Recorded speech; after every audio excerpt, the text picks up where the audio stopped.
Love us to market more, have Royal Lochnagar across the world, but then I do like the uniqueness of you have to come here to get it, really, if you want it. So it is nice, it is nice. Embark on a spirited journey through time and tradition, where golden barley transform into liquid gold. Whisky. From the verdant fields to the mastery within aged oak casks, we explore the soulful alchemy of distillation across iconic distilleries. Join us as we unravel the tales and taste of a legacy, meticulously crafted, drop by precious drop. This is Whiskey Stories. So, Kyle, can you please elaborate on the history of Royal Lochnagar? So, Royal Lochnagar has been here since 1845. We sit here at a very unique location. We're right next to Balmoral Castle, of course, in Balmoral Estate. Sitting here on what is Abergeldy Estate. So what a lot of people don't realise is actually we were the third Lochnagar distillery. We're the surviving one. So there was a couple before us in various years, the first one opening in 1824. And this was opened by a completely different gentleman that had no relation to our distillery itself. And unfortunately, both of his distilleries burnt down. Thankfully, that paved the way though for John Begg, who was a grain merchant from Aberdeen, to come through and open up Royal Lochnagar as we know it today. Originally opened as New Lochnagar and operated very successfully for the first 3 years. It was used in John Begg's white cap and blue cap blends that were popular in places like America. 3 years after the opening of the distillery in 1848 is when Balmoral was rented out by Queen Victoria and Prince Albert. So they moved up, and John Begg quickly took opportunity, as a great businessman would, and invited them over to the distillery. So they had their visit on the 12th of September. So it was Queen Victoria, Prince Albert, and then their three eldest children at the time. Did a tour, did a tasting, thoroughly enjoyed our whiskey to the point where the same week the whiskey was sent to their yacht, which was in Aberdeen. And 3 days afterwards, we received our first Royal Warrant. A Royal Warrant, of course, allowing us to supply goods to the Royal Family and households. And we've been supplying the Royal Family since 1848, and the Balmoral Castle as well, including making their own brand of whiskey that we produce and mature for them. Come upstairs if you want, yes. Thank you. Yeah. This is cool. Yeah, very unique. How much do you produce here? So we mash 4 times a week, 5.4 tonnes, quite a small mash. 5.4 tonnes every mash, which equates to 21.6 tonnes of malt a week. We are producing, our AOP at the moment is just short of 500,000. So we are the smallest, as you know, in the Diageo portfolio. We aim to produce about 9,000 litres a week. But we produce a very light character of spirit, very light flavour of spirit, so we need long fermentations. So that's really why we work 5 days, because we need to have the weekends for the fermentation to complete. So after the long fermentation here, it's Monday, we had the long fermentation during the week. Yep. What happens now? Yeah, so once we've had 120 hours, we've got that light character of spirit coming through, the fruity notes that we talked about. We'll then transfer it from the tun room into the heart of the distillery, which is the still house, and then we'll start to distill it into a spirit. And once again, Royal Lochnagar is associated with that light character, so how we distill the spirit through there is quite unique. So that's a sample of our wash. Halfway through its fermentation, you can still see it is quite, the yeast is quite active by the head of the wash. So I'm just going to take a sample and monitor how fermentation is actually going for us. What are we looking Yeah, for? so this is really telling me the sugar content of the wash. So like I say, we're only halfway through our fermentation. So as we can see, the yeast is still active like we spoke about, but there is still some sugars. This is giving me a sugar reading. So we're still got some sugars in the wash. So hopefully the yeast will work for us, and it'll have that final conversion where we've converted all that sugars that are physically possible, and we'll convert that into an alcohol. So halfway through? Halfway through, yeah, halfway through. So this will get pumped across the still house. Well, let's head off then. Let's go through the still house, yeah. Thank you.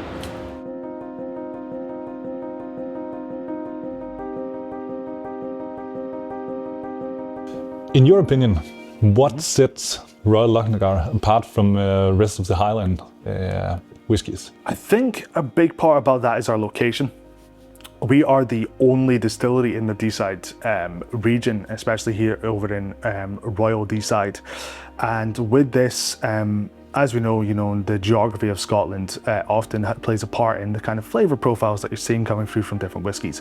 For example, Speyside being famous for its fruity and sherried characters coming out of there. With our light grassy notes, where we have these slightly longer fermentation coming through, it's giving us a lighter character, and that sets us apart from a lot of distilleries in our region because we sit so close to Speyside, which tends to be a bit heavier and a little bit fruitier.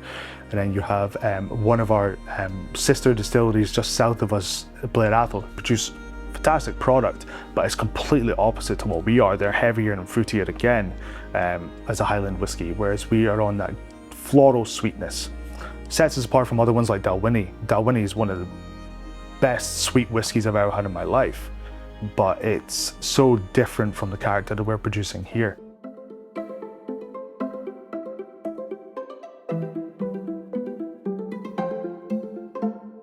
So when we're distilling here at Royal Lochnagar, we'll take our wash that we spoke about in the tun room, the fermented worts with an alcohol content of about 9%. We'll pump it to our wash receiver.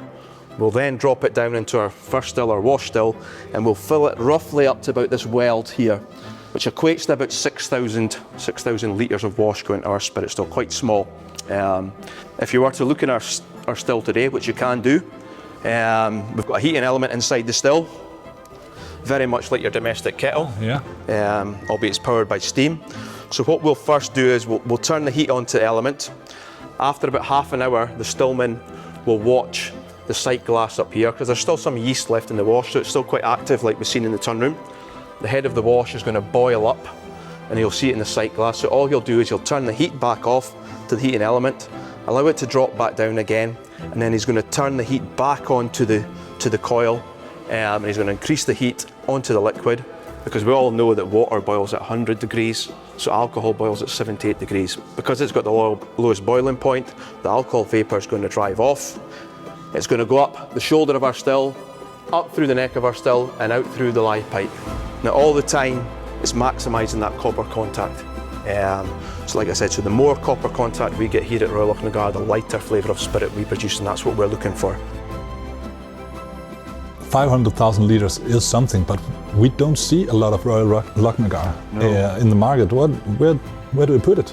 So Johnnie Walker Blue Label takes about approximately 90% of our production, which is a great thing to say, because Blue Label only chooses 1 out of every 10,000 casks for their blend, so it has to be the best, highest quality. And I think that goes into show of how good a quality of product that Royal Lochnagar is making, and that they take 90% of our production away to become an integral part of Blue Label, to the point where we don't get to go into any other blends, because it's all aimed purely at Blue Label and being such an integral part of that blend as well. That really says something about the liquid that you produce here. Yeah, definitely, 100%. It's a fantastic quality liquid that we're producing here. So we're actually now receiving the spirit from the stills. So we've got our spirit stave here, split into 2 sections. We've got our low wine section here, and our faints and spirit section here. So theoretically, that tailpipe you see in there, that is the end of our first still, our wash still. So we've driven that alcohol vapours off, we've had that copper reaction, we've drawn off some of that heavy elements out of the spirit, we've put it through our worm system, and then we've condensed it back to a liquid, and it'll flow into this side of the spirit stave, and we call this low wines. It's got an alcohol content of roughly 29% alcohol by volume, which is slightly too weak for us. So we'll just capture it in our low wines and faints receiver, and then we'll pump it back upstairs again, and we'll recycle it through our spirit still.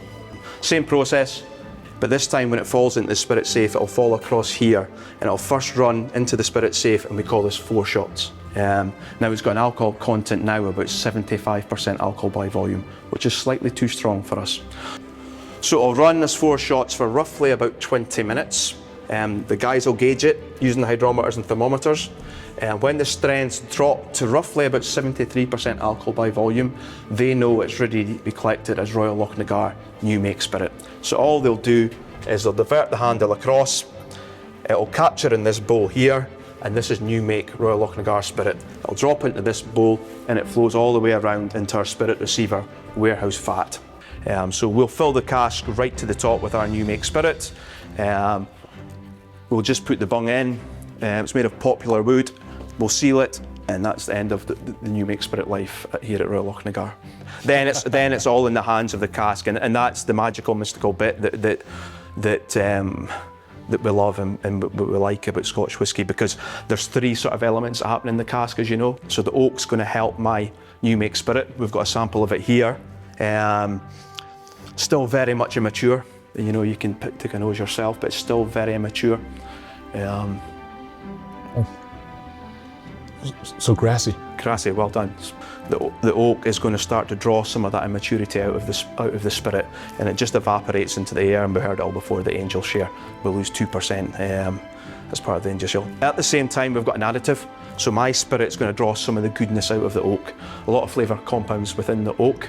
We're going to take some of that previous spirit that's been in the oak, whether it be the sherry from the sherry cask or whether it be the bourbon from the bourbon cask. We're going to draw some of that out of the wood as well, and it's going to help mature my spirit. Then the final part is the interactive period. So as my liquid drops within the cask through natural evaporation, oxygen is going to come into the cask, it's going to rejuvenate my spirit, and it's going to oxidise my spirit again. So it's vitally important that in the 12 years it's going to sit in the cask, that the cask doesn't overpower my spirit and my spirit doesn't overpower the cask. So we call it a marriage during maturation. They both got to work together to achieve that end result, which is Royal Lochnagar 12-year-old. That's a beautiful analogy. A lovely marriage. You know, so much work goes into whiskey that it should be something that you should respect. But at the same time, that doesn't mean that you can't use it for other things. For example, I do a lot of cocktails here at Royal Lochnagar's bar, and it's all about working with the flavors and finding something that works. So for example, my favorite cocktail is an espresso martini made with whiskey, not with vodka, because I think the whiskey just adds another characteristic to that. Well, that's a new. I definitely need to try that. At home, when I do it, I also use maple syrup as my sugar source as well inside of that. It just adds another dimension to it as well. Well, learning something new every day. Amazing. Thank you very much for this. Of course. Thank you. Sanjiva. Sanjiva.